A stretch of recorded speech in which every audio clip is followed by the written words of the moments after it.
Stéphane Lambroso, bonjour. Vous êtes directeur délégué de l'ESMI, l'École supérieure des métiers de l'image. Au sein des différentes formations que vous proposez, il y a la formation de concepteur-réalisateur 3D.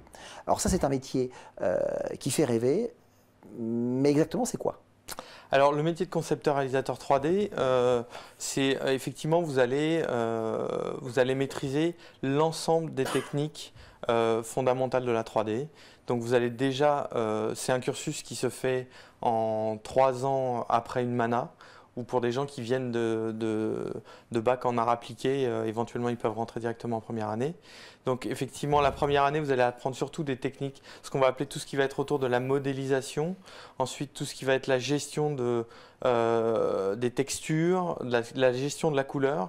Alors la modélisation, c'est quoi? C'est tout simplement reproduire un objet ou un personnage par ordinateur pour générer son modèle 3D.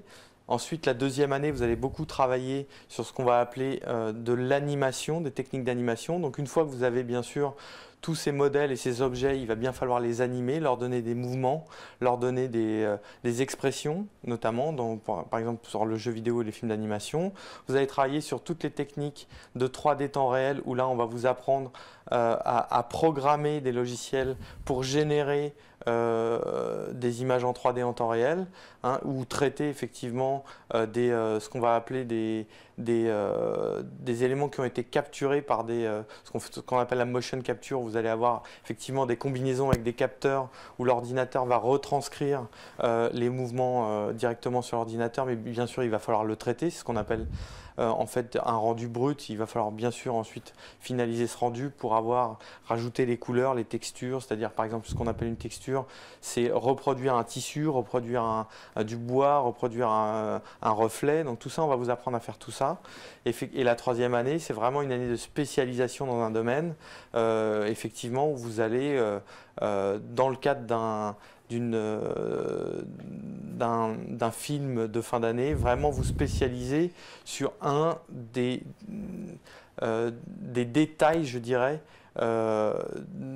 d'une production. Parce que quand vous produisez un film 3D ou vous produisez de la 3D, il y a beaucoup d'intervenants qui vont travailler chacun sur des détails. Et c'est tous ces détails mis ensemble qui vont créer ce que vous pouvez voir sur des animations. Alors, a priori, dans cette filière, les Français font office de roi. Est-ce que ça veut dire qu'il y a une très forte intégration professionnelle Il y a une très bonne intégration professionnelle, c'est sûr, actuellement.